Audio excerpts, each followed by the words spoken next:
Bly jy het jou eie Bybel. Sê 'n bietjie amen. Goed, ja. Dink nou net die dag as jou Bybel nou wegraak of verloor of nie meer nie. Dan gaan jy hom soek. Ek dink seker daarvan, né? Goed, as jy gereed is, dan sê ons saam met mekaar: hier is my Bybel.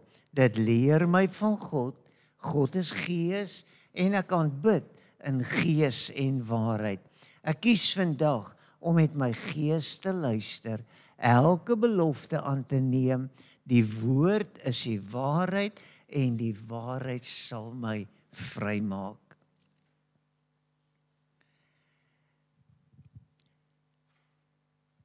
Het jy al die ervaring gehad dat jy voel jy wil iets sê of jy wil met iemand praat oor iets en dan wonder jy, wat sal jou eerste woorde wees? Hoe sal jy dit begin? En gewoonlik begin ons mos maar met 'n titel of iets en ons sal sê meneer of mevrou, of as die persoon 'n ander titel het, dan sal ons, jy weet, hom aanspreek op daardie aanspreekvorm. En dan sal ons hoop dat dit sê daarom iets van ek weet met wie ek praat. En dan begin jy om te dink, maar nou goed, wat moet die volgende sinne wees? Wat moet die volgende gedagtes wees? Nou kan ek jou vir oggend weer aan die hand vat, en nou hoef jy nie eers ver te blaai in jou Bybel nie. Jy kan sommer net jou Bybel oopmaak na die heel eerste hoofstuk of 2 of 3 van die Bybel, Genesis 1, 2 en 3, nee, of daar aan die begin van die Bybel. God begin met die mens 'n pad.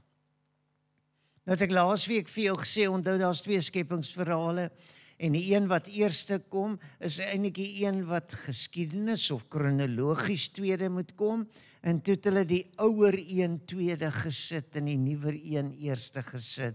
En daar was redes daarvoor, en dit help vir ons om dit baie beter te verstaan. En as ons die gesaghebbendheid van die Bybel respekteer, en ons sê, dit is die kanon, dit is die woord van God, dan was dit nie maar net 'n mense poging om Genesis 1 of Genesis 2 in volgorde sit nie. Dit was God se Heilige Gees en die inspirasie van die Heilige Gees wat die skrywers gelei het, sê maar amen vir die werking van die Heilige Gees, en hulle kon eintlik nie anderster doen nie, hulle het dit gedoen omdat God gesê het, ek soek Genesis 1 hier, en ek soek Genesis 2 daar. En as jy nou verder lees en aanhou lees, dan sal jy verstaan dat hierdie eerste woorde van God behoort vir jou verskriklik belangrik te wees. Want dit is hoe jy rigting maak. Dis hoe jy koers kry. En dit is wat jy uiteindelik sê, maar goed, wat bedoel iemand as hy nou so sê? As hy met hierdie goed oordinkte of oorweegde woorde kom en hy sê, ek wil hê of ek wys vir jou of jy moet dit verstaan. So Genesis is eintlik so maklik en so belangrik dat niemand verskoning gaan hê om eendag te kan sê, hou vas jou bank, om eendag te sê, die Here het nooit met my gepraat nie. Want die hele skrif is deur God ingegee, die hele Bybel is gegee, deurdat dit vir ons wil sê, God spraak, God spraak, God spraak, die Here sê, die Here praat, die Here sê. En ek weet dat niemand van ons gaan dit ooit reg kry om volkome alles te kan verstaan en te begryp nie, maar dis hoekom jy die voorreg het om in 'n Pinkstergemeente te wees, om in 'n kerk te wees waarin daar 'n Bybel is en wat ons sê, wat sê die Here? Of ons sê dit mooier, so spreek die Here. En as jy gereed is om vanoggend te luister oor 4 vure in een kans, dan wil ek hê jy moet weet dat die kerk het sekere verwagtings, en ek het nou al 2, 3 van hulle genoem, en nou wil ek nog een vanoggend inbring, of weer tuisbring by jou. En dit is dat die kerk moet 'n plek wees waar dors geles word. En dan praat ek nie net van die koffie en tee na die diens nie, nee. Of ek praat nie net van 'n lekker glas water en ons het sulke ronde gaatjies in die banke gesny en daar staan 'n glasie water en as jy nou halfpad deur die diens water. Nee, ek praat die geestelike vorm daarvan. Ek praat van 'n geestelike dors. Iets wat gewone water nie oplos of antwoord nie. Maar is die Heilige Gees, dis die water van die lewe wat 'n verskil maak. En baie mense snap dit nie eers altyd nie. Hulle is eintlik al geestelik biltong geword. Moet ek dit nou so uitdruk, jy weet. Hulle het so droog geword dat niemand lag meer vir hulle grappies nie. Nee, julle lag ook nie. Ja, sien julle. Morsdroog. Horingdroog, nee. Hulle dink nie eers meer jy's oulik nie, nee. Goed, want jy's so verdroog laat hulle almal net okay, ja. Goed. Ek gaan vir jou iets 'n stelling maak en te sê as jy die eerste skepingsverhaal lees van Genesis 1 oor die dae, dag 1 tot by 6 en 7, rustig. En lees jy daar iewers dat God 'n rivier gemaak het. Gesê het, kom laat ons 'n rivier maak. En toe het hy nou met sy vinger 'n streep so getrek en jy weet in die grond het geskuif in die bome of wat ook al nog in die pad was. Nee, ons lees nie dit nie, maar tog lees ons wel baie pertinent dat uit die Eden, die blyplek van Adam, was daar 'n rivier. Het daar 'n rivier uitgekom. So, ek wil sê per definisie, in Namibië, miskien is dit in ander plekke nie so nie, maar ek dink Isakos het dit weer in die week bewys, nee, dat Namibië kan riviere hê, al is dit baie kortstondig, al is dit net vir 'n uur of 3 partykeer. Wat daar die watermassas afkom. Maar hoekom kon die water afgekom het? Want dit het gereën. So maklik, so eenvoudig soos dit, nee. So, ons het ook riviere, maar hulle is baie droog, totdat dit reën. En as dit eers gereën het, dan is ons so stout kinders, ons spring almal in die karre en ons jaag hier af, weet, na Rooibank toe, en ons gaan plas daar in daai modderwater en die modderpoele, en ons dink dis wonderlik. En die kinders mag maar vol modder in die kar klim, ons is nie eers kwaad vir hulle nie. Want hoekom? Dit het gereën. En omdat dit gereën het die rivier begin loop. En nou is dit my mooi en ek wil hê jy moet dit weet, dat daar's 'n uniekheid aan 'n rivier. As ons nou vandag sing, to the river I am going, nee, dan weet ek 'n klomp van julle, en ek maak jou nie swak nie, ek maak jou ook nie, weet, minder nie, nee. Maar ek wonder hoeveel van julle kan die Bybelse konteks daaraan koppel, dat daar 'n geeswerking is om na 'n rivier toe te gaan. En hierdie rivier en water wat vloei, of dan ook die water wat nie vloei nie, die droë rivierlope, spreek boekdele met ons. En hy praat met ons, en as jy gaan kyk reg deur die Bybel, en ek het was baie getempteer om te sê, dink, kom ek praat net eers oor wat beteken 'n rivier, maar dis te groot, dis te wyd om dit te probeer verduidelik, nee, in een kort gesels of een boodskap. En daarom het ek hierdie gedagte wat ek in jou hart wil wakker maak, dat selfs 500 jaar voor Christus was dit al in die gedagtes van geleerdes, van filosowe, van mense wat gesê het, wat is 'n rivier regtig? Wat is 'n rivier regtig? Want as daar nie reën is nie, gaan die rivier nie 'n bestaansreg hê nie. Maar omdat dit reën, kan die rivier vloei. Nou, ek weet nie of jy al 'n rivier gekry het wat opdraand vloei nie. Jy weet, ek dink nie water is gewoond om dit te doen nie. Water wil altyd afgaan. En het jy al gesien hoe kan iets stroom op wees? Ek weet julle sê nou nie 'n woord nie, want julle is almal net so skuldig soos ek aan stroom op wees. Hoor daar, niemand roer nie. Ons is almal skuldig aan stroom op wees. En ons sal mekaar nog help en sê, is net dooie visse wat saam met die stroom gaan. Lewendige visse gaan altyd stroom op. Maar ons kan onsself so verdedig. Maar ek wil hê jy moet weet, dat as God iets wil laat gebeur, gaan jy moet leer om te vloei.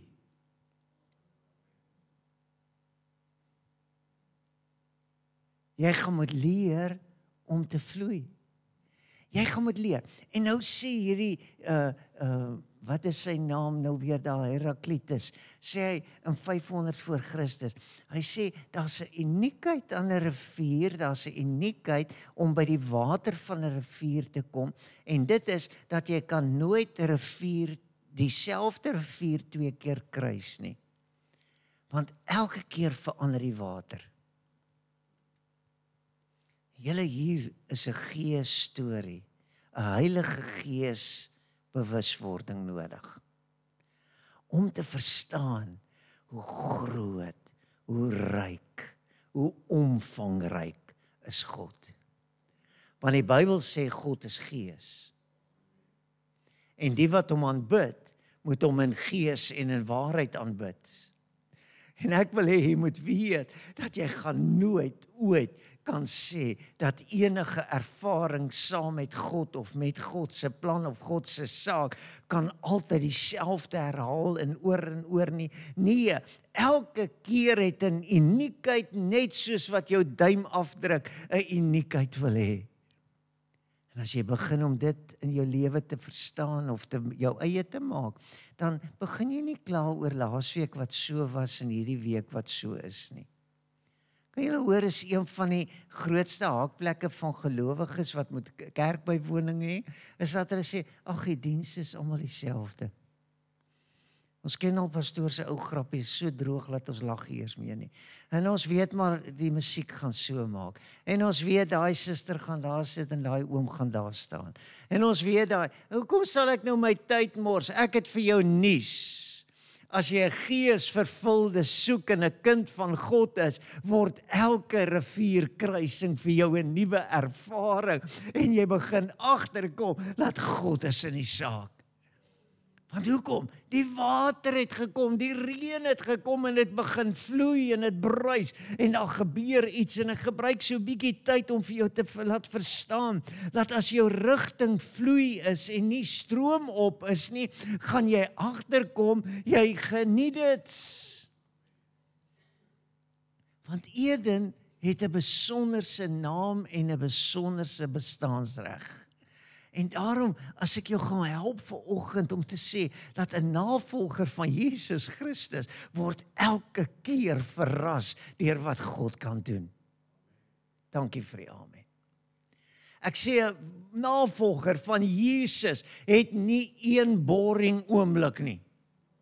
Het nie een geleentheid waarin hy kan sê, ag, wat, ek het dit al gesien, ek het dit al gehoor nie. Nee, elke doopdiens is 'n nuwe belewenis. Elke persoon wat jy pad kruis, en jy doen 'n gebed, en jy bid 2 of 3, is 'n nuwe ervaring. Dit hou net nie op nie. Dit is onophoudelik. Dit vloei en vloei en vloei. En die enigste tyd wat daai rivier droog raak, is as ek begin om te sê, daar's nie water nie. Die rivier is dieselfde. Ag, wat, ons hoef nie verder te probeer nie. En ek wil 'n nuwe rigting skep in ons gemeente, deur vir jou te sê dat, as Genesis 2 vers 10 sê, en daar het 'n rivier uit Eden uitgegaan, en dan wil ek hê jy moet opmerk, waantoe het hierdie rivier gaan? Hier's Eden, is die woonplek van Adam en Eva later, nie vir lank nie, maar vir so rukkie. En dan het jy 'n tuin. Hier gaan 'n rivier uit die tuin uit of uit die Eden uit en hy gaan in die tuin in en daardie rivier was bedoel om die tuin nat te maak en dan wat doen daardie rivier? Hy verdeel in 4 lope. Sien, ek lees die Bybel saam met jou stadig. Ek lees Genesis 1 saam met jou baie versigtig en ons sê, Here, dis u eerste woorde, ons hoor wat u sê. Here, ons het gedink, ons het geluister aan die begin, maar ons het lankal vergeet. Ons is net by wat ek lees vandag in my koringkorrelkaartjie, wat daar iewers uit Psalm uitkom, en is niks verkeerd nie, of ek dink is net daardie stukkie wat ek gelees het uit Jesaja, wat vandag my aanspreek, of miskien Matteus, of iewers uit Korintiërs uit. Maar waar het God begin? Waarmee het God begin? As ons kyk, dan wil ek hê jy moet sien dat die groot ding wat God met Eden wou regkry, is dat die hele aarde, wat woes en leeg was, moes lekker word. Moes mooi word. Al die dorings en die distels moes pad maak. Het jy al gesien, wat doen 'n stroomrivier? Hoe vat hy daardie ou droë, verdorde hout en bosse en alles vat hy, en hy sleur dit net weg, en as hy verby gegaan het, dan groei daar weer nuwe dorings. Ja, nou verstaan ek ook hoekom julle amen sê nie, want anders jy jouself skuldig verklaar. Jy weet, ek gaan dit weer sê. Ek sê as die rivier nou al die ou dorings en die dissels weggevat het, dan groei daar net weer nuwe dorings. Jy kry net weer 'n nuwe rede om te sê, ag, wat is dieselfde. Ag, wat nee, wat. En hoekom moet ek? En jy's net heeltyd in hierdie ding vasgevang, en jy verstaan nie regtig nie, dat die woordjie Eden beteken plesier of genot. Dis wat die woordjie Eden in sy basiese vorm beteken. Met ander woorde, wat het God gemaak voordat hy vir Adam en die diere en alles gemaak het? Hy het dit 'n plesier gemaak. Hy wou gehad het, jy moet sê, lekker man, lekker. Sê vir die een langs jou lekker. Laat hy of sy verstaan, en as hy nie tevrede is met die enkelvoud nie, sê vir hom lekkers. Kyk, hy kleinkind van my verstaan van lekker.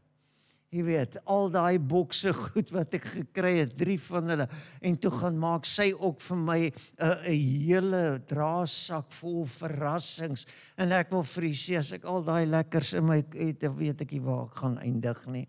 Maar sy het gekies wat sy van hou. Nou kort is sy daar, en dan kyk sy, en dan sê sy, oupa, wanneer gaan jy hierdie ene eet? Dan sê ek, los. Ek het 'n springbol gehad, dink ek, wat die ene se naam. Hy so op so veertjie die lekker goed. Het julle dit al in jou lewe beleef? Jy weet, jy vat die lekker goed, dan laat spring jy hom so, dan spring hy so 2-3 keer, jy weet. Dis lekker goed om te hê. Is sommer 'n speelding ook. Hoor gou, God kyk so, en hy sê, kom ons maak dit lekker. Kom ons maak dit lekker. Ag, moet tog asseblief nie stroom op wees nie, vloei saam. Besluit, lekker is beter as sleg. Hoekom wil jy swaar kry? Hoekom wil jy skinder? Hoekom wil jy kwaad praat? Hoekom wil jy ontevrede wees? Of hoekom wil jy die redder en die saligmaker wees? Die enigste een wat die skrifte reg verstaan, en niemand anders ter weet hoe om dit uit te lê nie, net jy weet. In plaas daarvan om te sê, God begin by Eden, en hy sê uit hierdie tuin, uit hierdie Eden, na die tuin toe, sal 'n rivier vloei, en hy sal verdeel, en orals waar hierdie rivier kom, orals waar hierdie rivier ingang kry, waar hierdie rivier loopplek kry, waar hierdie rivier 'n vloei kan vorm, sal plesier en genot die orde van die dag wees. Sal dit lekker wees? Nou kom gee 'n bietjie getuienis vir my. Wie van u het vanoggend se sangdiens nie geniet nie? Steek op jou hand. OK, ek weet jy skaam, kom ek draai dit reg om, né? Wie van julle het die sangdiens geniet? Kan ek 'n paar hande sien? Almal wat nou nie opgesteek het nie, nou wonder ek oor jou, né? Maar kan ek jou help om te verstaan? Dis lekker om die Here te dien. Leon Goosen dink ek is een Marlene, hy sing mos daai liedjie iets van dis lekker om die Here te dien, man. Dis lekker. Dis genotvol om 'n kind van God te wees. En as jy vanoggend nie so voel nie, dan wil ek vir jou sê, kom ons kry die water by jou uit, nê. Into or to the river I am going. Dis daardie belewenis wat ons moet verstaan, dat as God se plan met die hemel en die aarde teëgestaan word, as ons nie doen wat God wil hê nie, as ons nie vloei saam met God nie, as ons nie in die aandwindjie saam met hom wandel nie, dan beland ek uiteindelik tussen die dorings en die dussels. En al wat ek mee rondkrap is stowwerig en smoeg en seer en stikkend. Nou hoop ek het jy 'n baie goeie rede om die Genesis verhaal weer joune te maak. Onthou nou laasweek het ek jou gesê, jy's gemaak om beter te maak. Adam, ek het nog nie alles gedoen nie. Adam, ek kan nog baie meer doen as wat ek gedoen het. Maar Adam, ek wil kyk hoe jy hulle gaan noem. Hy bring die diere na Adam toe en dan wag hy. En ek wonder nog steeds, waar het Adam aan al hierdie name gekom? Al is dit nou 'n bietjie Afrikaans wat jy in die ander tale anders te kan uitspreek. Jy weet, maar 'n kameelperd is 'n kameelperd en 'n kudu is 'n kudu. Stem julle saam? En kan ek vir jou sê, 'n skaap is definitief nie 'n leeu nie. En 'n leeu is verseker ook nie 'n goeie ou waghond nie. Adam, jy het dit beter gemaak. En nou is vir my 'n belangrike ding, hoe noem jy dit?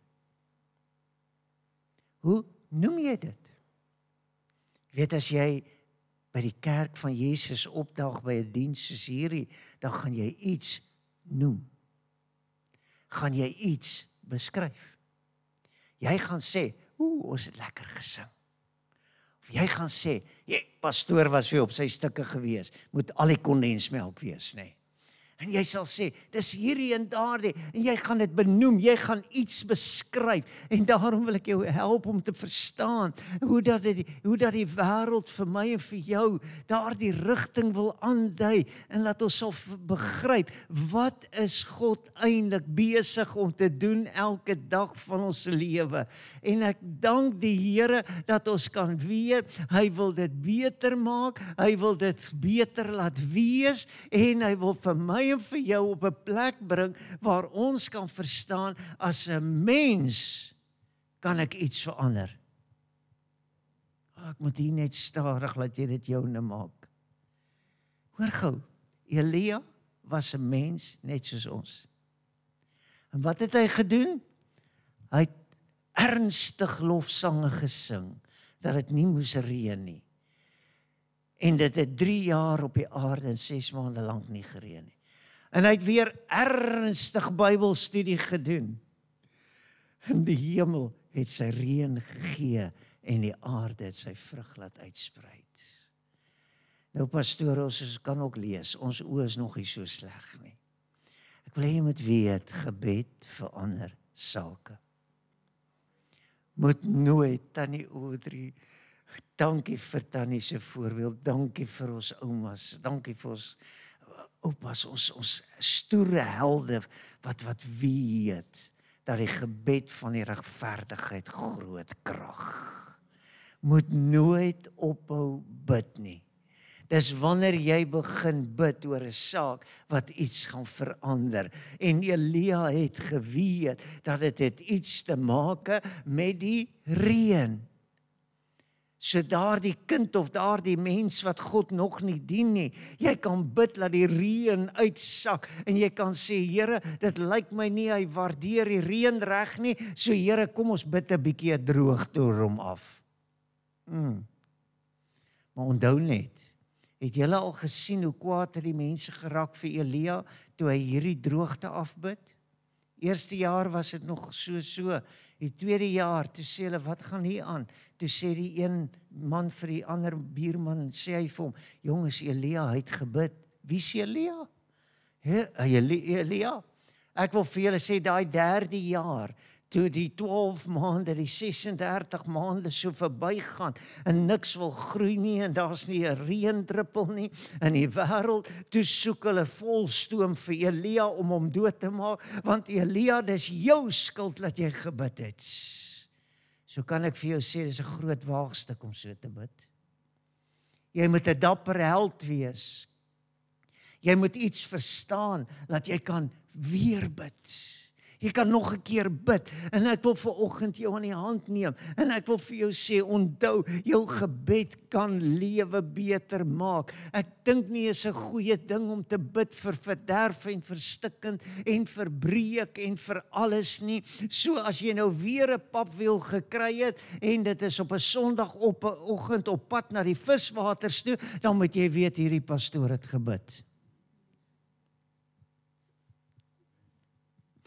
Here, gee vir hulle papwiele almal. Jy weet wat nou vandag, het julle al gesien hoe die toervoertuie nou vandag uitry? Ek het net toe ek draai, toe sal sommer dadelik van hulle, nê? Here, hierdie mense wat so op 'n Sondag in die kerk toe gaan, Here, sien, ek kry dit nie eers reg om vir hulle papwiele toe te wens nie. Ek wil hulle moet by God uitkom. Hulle moet verstaan, ware plesier is nie 'n uitstappie op die duine nie. Ware plesier is nie daardie lekker, mooi belewenis nie. En kan ek vir u sê, laas Sondag was regtig genotvol. Dit was 'n plesier gewees, maar dit was vir my nog groter en wonderliker om te besef dat God gee die water van die lewe. Hy maak die verskil waar niemand anders die verskil kan maak nie. En jou gebed kan 'n verskil maak. En daarom laat Jesus op die laaste dag van die fees, en dit is vir my so treffend, en ek wil jy moet sien hoe ek opbou om vir jou iets te probeer duidelik maak, laat Jesus die laaste dag van die fees opstaan, en dan roep hy uit op daardie fees, en dan sê hy, as iemand dors het, laat hom na my toe kom en drink. Hy wat in my glo, soos die skrif sê, strome van lewende water, sal uit sy binneste borrel, en hy het dit gesê van die Gees wat die sou ontvang, wat in hom glo, want die Heilige Gees was daar nog nie, omdat Jesus nog nie verheerlik was nie. Jy moet hierdie laaste woorde nie mis nie. Sien, ons 'n droë rivierlope, maar as dit reën, dan kom Isakos tweede. Daar staan die karre vir kilometers geblokkeer. Want hoekom? Die rivier het begin loop. Die heerlikheid van God het begin werk. As jy verstaan dat jou geestelike honger en dors, vra na geestelike kos en water, vra dat jy geestelik jouself sal instel om te sê, Here, help my, dat ek so kan lewe, dat U volheid in my kan lewe, en dat U alles in my kan laat gebeur, dat my gehoorsaamheid uitnemend bo alles sal wees, en dat ek sal sê, hier is ek, Here, gebruik my. Amen. Daardie wete van ek is sy kind, ek behoort aan hom, en daarom as ek vir jou hier vanoggend sê, kom ons probeer om die rigting te verstaan, dat sonder reën gaan 'n rivier nie loop nie, en jy kan stroom op wees as jy lus het, en jy kan ook besluit om saam te vloei, en ek bid dat ons 'n gemeente van vloei sal wees. Amen. Kan ek vir jou 'n opdrag gee vir hierdie week, as die Heilige Gees om so in my gedagtes laat som kom inspring en vir my sê vir die gemeente, hulle moet hierdie hele week bid, laat niemand stroom op sal wees nie.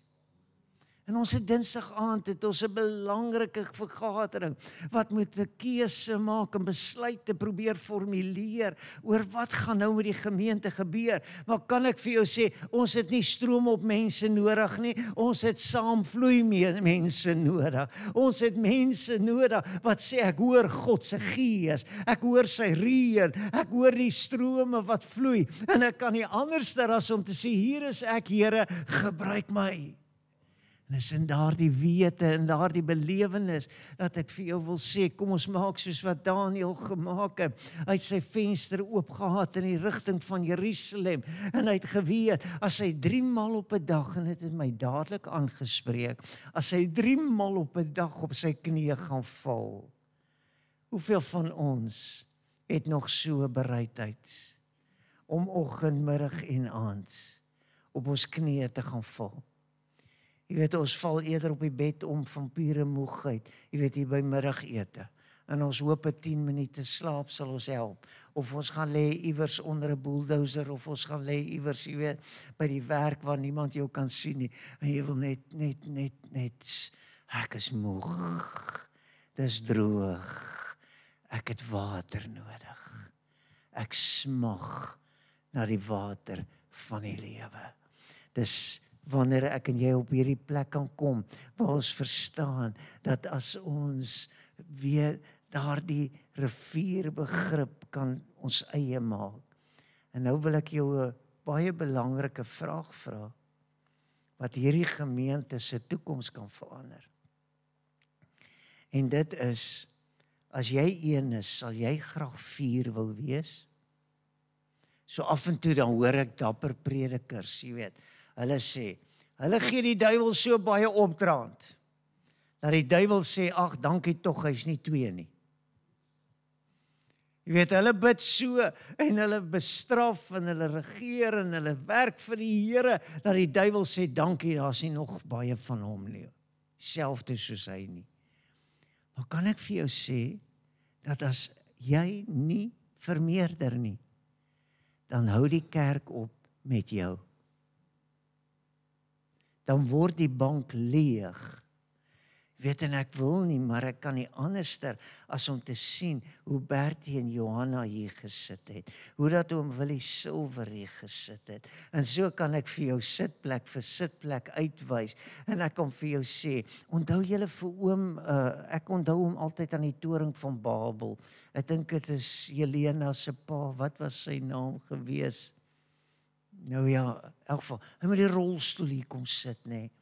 Hy het die voorreg gehad om by die toring van Babel in daardie ruïnes rond te loop, en hy het vir my, wat ek tot vandag toe koester, 'n sakkie klippies en artifacts, of weet, wat nou mense dit, jy weet, oorblyfsels, het hy in so 'n ou plastiek papiertjie sakkie toegedraai, en toe sê hy eendag vir my, toe ek daar is, kort voordat hy oorleef, sê pastoor, ek hoop jy sal dit mooi oppas.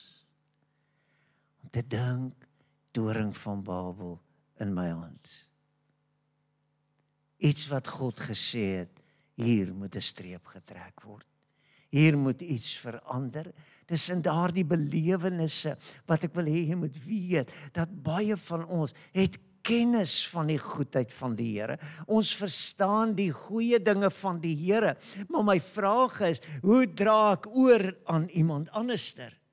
Maak ek hom of haar ook lus, maak ek hom of haar ook honger en dors na die dinge van die Here. En vanoggend bid ek dat my boodskap jou sal laat honger en dors na die heerlikheid van God, dat jy sal verstaan, dat God se plesier en genot wil by jou plek uitkom. Hy wil hê dat jy met vreugde sal sê, dis wonderlik, dit was heerlik, dankie Here, dit was lekker gewees, en daarom wil ek vir jou sê, daar's 'n verskil tussen om te ken en te weet van die Heilige Gees, en om dit te beleef. Daar's 'n verskil. Baie mense sal sê, dit het nog nie met my gebeur nie. Ek het nog nie so belewenis gehad nie. Ek wil vanoggend vir jou sê, gaan van ken na ervaar toe. Gaan van, is dit wat moontlik is? Nou ja, dit het gebeur, dit het met my gebeur, en Petrus is my hierdie mooi voorbeeld. Jy weet waar hulle in die storm is, en Jesus op die water aangeloop kom, en hy sê, Here, as dit U is, sê vir my, laat ek na U toe moet kom. En Petrus is dapper, en daar gaan hy. Ek wil vir jou sê, jy kan dinge doen wat jou gaan verstom. Sê maar amen. Jy kan iets laat gebeur. Jy kan iets beter maak. Jy kan God se plesier en God se genot, jy kan Eden uitbring op 'n plek waar iemand sal sê, dankie, dankie, die water het gekom, die heerlikheid van die Here is hier, sy grootheid is in my wêreld, en hier stap Petrus uit, maar dit is my half interessant, en ek al baie keer gedink, Petrus het na die omstandighede gekyk, en na die vreeslike branders of golwe gekyk, en dan sê die Bybel het begin twyfel jy oor wat God deur jou wil werk? Hy het getwyfel en toe sink hy. En dan roep hy, Here red my. Here gryp hom in die hand, en dan klim hulle in die boot in, en dan val hulle op hulle knieë. Is amper te laat, maar hulle val ten minste op hulle knieë, en hulle aanbid Jesus. Hoekom het dit nog nie gereën nie? Hoekom was daar nog nie die Heilige Gees nie? Want Jesus was nog nie verheerlik nie. Ek wil jou hier uitstuur, en ek wil vir jou sê, as jy oor iets wil gesels, gaan gesels oor Jesus. Kyk, ek het nou so halwe rugby liefde nou half ontwikkel hier op my ou dag, ek verstaan die hele, maar ek dink is vandat hulle wedstryde, jy weet, so in 3-4 minute kan, jy weet, net die hoogtepunte hê, jy weet. Nou is dit ook lekker vir my, ek skiep al daai 21 stukke van skrams en van lyn staan en alles, en ek sien net al die drieë wat hulle druk. En hoor gou, en dan wil ek vir jou sê, voordat jy oor rugby begin gesels, begin oor Jesus te praat. Begin om te sê, my God can do anything. Begin om te sê, die God wat ek vereer, is magtig om te doen, verbo. Toe hulle vir Daniel wil gryp en hom in die leeukuil wil gooi, toe is dit die vraag van die koning, en hy sê, Daniel, het die God wat jy vereer, jou in hierdie nag beskerm, en hy kan sê, o koning, ek het vir jou goeie nuus, my God is die God van die hemel en die aarde, o, ek het dit geniet die tussen hierdie klomp leeu's, het was 'n hele genotvolle belewenis, en dit was 'n plesier geweest, die leeu's het my so lekker warm laat slaap, die een het nog so hier by my kom draai, en hy het net so, en gesê, Daniel, jy is koningskos, maar ek mag nie aan jou vat nie. En ek wil vir jou sê vanoggend, ek glo in my hele hart, as ons op daardie plek kan kom, waar ons op die water begin of wil loop, dan sal ons iets agterkom, dat soms is een van die mooiste heerlikhede, is die doop van gelowiges. Hoekom? Ek gaan vir jou die teksvers lees. Hoekom sê ek jy moet in dieselfde rigting beweeg? Want jy beweeg na 'n nuwe lewe, jy beweeg na 'n nuwe dag toe. En as jy nog nie die Here Jesus deur die doopwater gevolg het nie, dan moedig ek jou aan en dan sê ek vir jou, ons is dus saam met hom begrawe deur die doop in die dood, sodat net soos Christus uit die dode opgewek is deur die heerlikheid van die Vader, ons ook so in 'n nuwe lewe kan wandel. Gedoopte lidmaat wandel in 'n nuwe lewe. Ongedoopte lidmaat soek na die nuwe lewe. Sê ek begeer daardie belewenis, ek begeer om te vloei, want hoekom die Bybel is duidelik, hy sê bekeer julle, laat julle doop, en julle sal die gawe van die Heilige Gees ontvang, jy sal ervaar wat dit is, om in die vloei van God se Gees te kan wees, en sy heerlikheid oor en oor te belewe, en jy gaan sê, dis Eden, dis plesier, dis genot.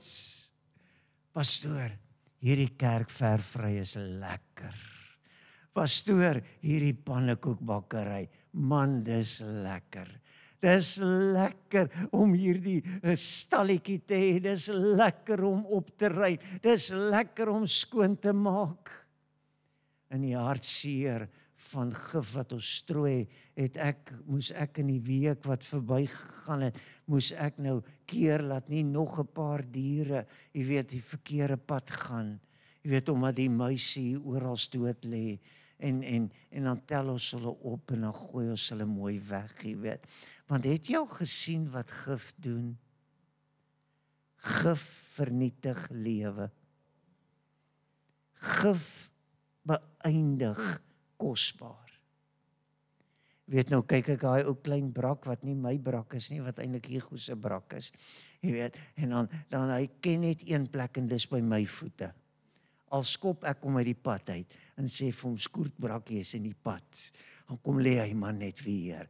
Want hoekom? Lyk my hy verstaan iets van plesier en genot. En dan bly hy net daar by my, en totdat Margaret die koffie en die tee en die beskuit daar aangebring het, dan tik om en dan sê by Margaret se kant. Want hoekom? By Margaret kry jy daar die ou stukkie beskuit wat in die koffie. En ek hoor eintlik as hy kou, dan sê hy lekker. En hy sê, dis nou die lewe. En dan kyk ek so en dan sê, onthou wie se vrou het vir jou die beskuit gegee. Onthou is eintlik ek wat gesê het. Ek hoop jy snap wat ek jou wil sê.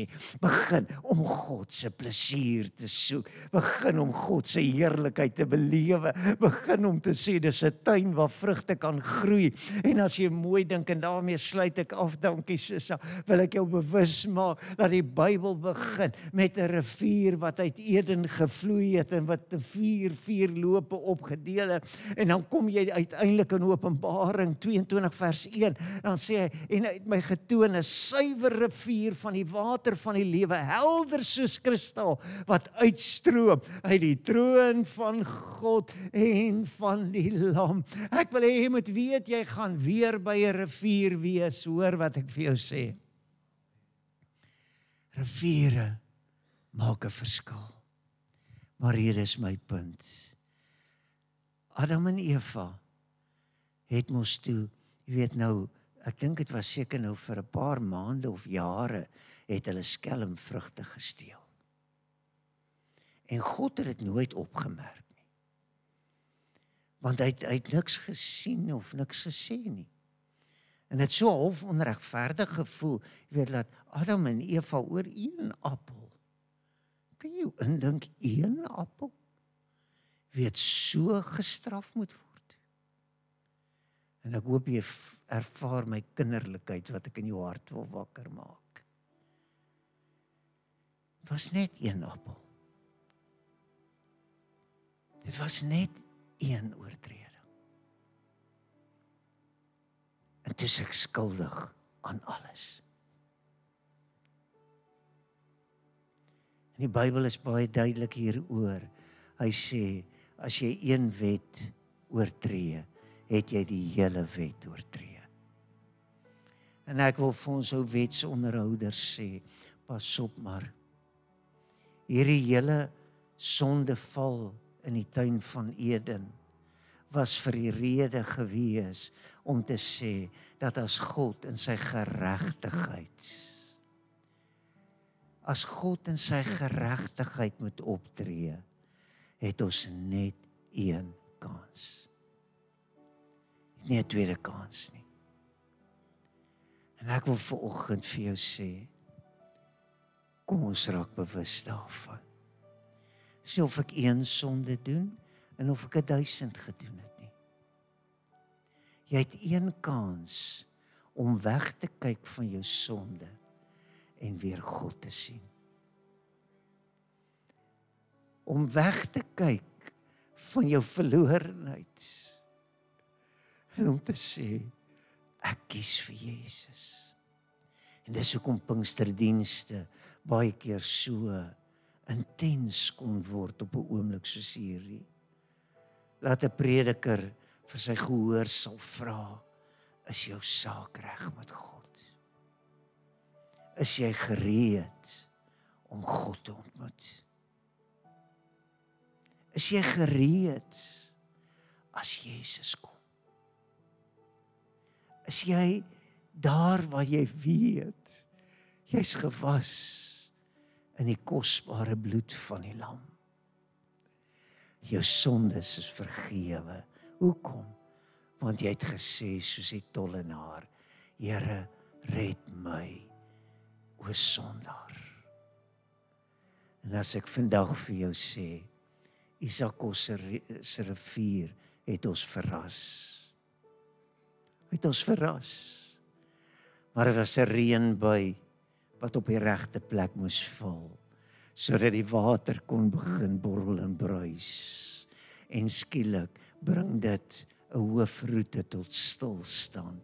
En mense klim uit hulle karre uit. Hulle los hulle idees van ek moet so laat in Swakop wees, of ek moet bietjie vinniger ry want Windhoek is nog ver en ek wil nog hierdie stil hou en ek wil nog daar. Hulle los al hulle planne en hulle besef deur hierdie rivier kan ek nie gaan nie, want ek het God nodig. Die Johannes skrywer skryf in 1 Johannes 1 vers 8, 9 en 10. Sê hy, as ons sê dat ons nie sonde het nie, mislei ons onsself en is die waarheid nie in ons nie. Hy sê, maar as ons sondes bely, hy's getrou en regverdig om ons dit alles te vergewe. So gelowige, is jy gereed om God te ontmoet? Kan die reën maar kom reën? Kan die rivier maar begin vloei? Is jy stroom op of vloei jy saam? Kan jy vandag na die stem van die Heilige Gees luister en vir jouself besluit, as daardie riviere verder verdeel het en daardie riviere het gevloei, en die Efraat is op hierdie oomblik besig om 'n droë loop te word. En die profetiese stem is duidelik hoorbaar, dat in die laaste dae sal die Efraat rivier opdroog. Dan sê ek vanoggend vir jou, die koms van Jesus is nader as wat ons gedink het. En ek vra vir jou, is dit wel met jou siel? Is jy gereed om jou Maker te ontmoet? Kan ek vandag vir jou sê, soms is daar net een kans. Hoe gaan jy hierop reageer? Doen wat ons gesing het. To the river, I am going. Toe sit aan die voordiens koppel en ons sê, to the river, I am going. Om besluit jy vanoggend om pastoor Johnny, en amper sê ek my voorlaaste preek. Ek weet nie of ek volgende week nog preek nie, maar ons kyk maar wat gaan gebeur. Maar as dit my laaste preek is, wil ek vir jou sê, kies vir Jesus. Gee jou lewe volkome oor. Sê, hier is ek, Here. En as jy dit vir jouself bid, aanvaar dit in geloof. As jou hart uitgaan na iemand wat vir jou kosbaar is, 'n kind, 'n seun, 'n dogter, 'n familielid, sê jy, Here, laat die reën ook by hulle uitkom. Kom ons bid vir die redding van ons dorp. Kerke behoort nie leë banke te hê nie. Kerke behoort vol te wees. Wie wil saam met my staan? Dan gaan ons bid vir die redding van ons dorp. En vanoggend doen ons dit as 'n gemeente. En as jy jou saak met God wil regmaak, moenie uitstel nie. Kom na Jesus toe. Here, ons kom as 'n gemeente vanoggend. En ons kom staan voor u troon van genade. En ons bid vir Walvisbaai.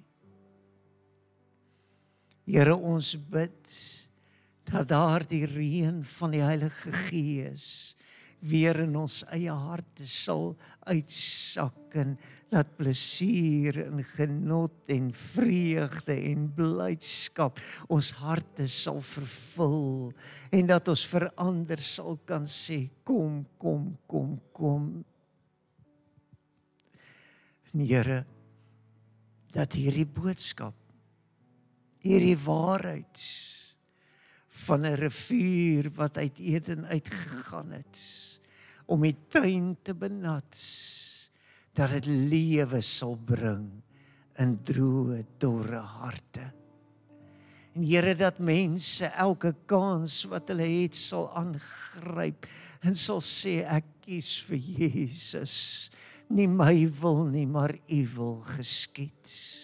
Ek sit my hand in sy hand en ek sê, Here, hou my styf vas, tot op daardie dag wat U kom om ons te kom haal. En daarom bid ek, Here, dat soos wat ons voor U staan, dat die gemeenskap van ons dorp en verskillende kerke en gemeentes en oral waar U woord verkondig word, Here, dat mense sal nader stroom en dat hulle soos 'n vloei en 'n beweging van die water sal word en dat kosbare lewens sal verander. En daarom bid ek, Here, dat 2026 wat voor lê, vir elkeen van ons 'n besonderse jaar sal wees, waarin siele gered word, waarin lewens verander, waarin mense sal na U toe kom, omdat hulle weet, U het die water van die lewe. Ons hoor U uitroep op die laaste dag van die fees, en ons hoor U sê, almal wat dors het, almal wat honger het, ag, kom na Jesus toe, en ons bid dat die reddende genade van God aan alle mense sal verskyn. Here, as daar onverskilligheid is, as daar teleurstelling is, Here, as daar 'n gevoel is van, ag, dis net dieselfde, dan wil ons daardie gevoel en daardie verstaan omdraai. En ons wil sê, ons staan vanoggend by 'n nuwe rivier, dis nuwe water wat vloei, dis nuwe heerlikheid wat 'n deurbraak wil bewerkstellig, dis 'n nuwe dag van gebed, dis 'n Daniël se oop vensters wat sê, roep na my en ek sal antwoord en die uitkoms gee. Here, daarom roep ons as 'n gemeente na U toe. Ons roep en ons sê, Here, laat die deure oop wees. Here, laat die boodskap duidelik wees. Kom na Jesus toe. Net soos wat U vir Petrus gesê het, kom, dat ons ook sal hoor, kom, kom, kom. Here, in dit alles, dan roep ons uit as kerk en gemeente, en ons sê, kom, Here Jesus, ons het U lank reeds verwag, en terwyl U vertoef om te kom, sal ons aanhou om te sê, kom na Jesus toe. En ek wil bid, Here, dat ons waardig sal wees om die evangelie te gaan uitdra, 'n evangelie wat gebou is vanuit God se hart van plesier en genot, en dat God sê, my heerlikheid sal die aarde oordek. O, dankie Here, die heerlikheid van die Here sal oor die aarde wees, en is nie net kennis nie, Here, dis 'n ervaring van U heerlikheid. Kom net daar waar jy staan, laat die heerlikheid van die Here so 'n bietjie begin borrel en bruis in jou, strome van lewende waters wat vanuit jou binneste vloei, en jy sê, o Here, dis my kans om U te loof, dis my kans om U naam groot te maak, dis my kans om te sê, ons dien 'n wonderlike God, ons dien 'n ewige God. Here, ek kan nie anderster as om my hande hoog op te steek en te sê, heilig, heilig, heilig is die Here God Almagtig, die een wat regeer tot in alle ewigheid, en wie nooit sal verander nie, en wie se plan ook nooit verander het nie. En roep ons na ewigheid, om vir ewig in U teenwoordigheid te kan wees. O, dankie Here, sit gou 'n hand op 'n skouer langs jou, en sê, Here, vervul my boetie of my sussie met die Gees is van die waarheid. Here, laat die krag van God sy of haar deel word. Ja, as jy hand kan druk, gee en vashou, dan doen jy dit. En jy sê, o Here, ek is nie alleen nie, ek is saam en ons is in die Here se wil. Ons is deel van sy raad, ons is deel van sy plan en sy plan is wonderlik en sy plan is fantasties. Here, ons het vanoggend geniet in die teenwoordigheid. Here, dit was vir ons lekker om die woord te hoor. Dit was vir ons lekker om ons te verlustig in die Here en te kan sê, ons God is 'n goeie God. Halleluja. Here, as ons die eer en lof gee vir ons markdag en vir ons bouery en ons gee lof en eer, dan wil ons vanoggend lof en eer gee vir die redding van kosbare siele. Wil ons vanoggend sê, U red en verlos en genees en U doop nog steeds met die Heilige Gees en ons loof U daarvoor, want U is 'n wonderlike God en ons loof U daarvoor. Loof die Here, halleluja. Loof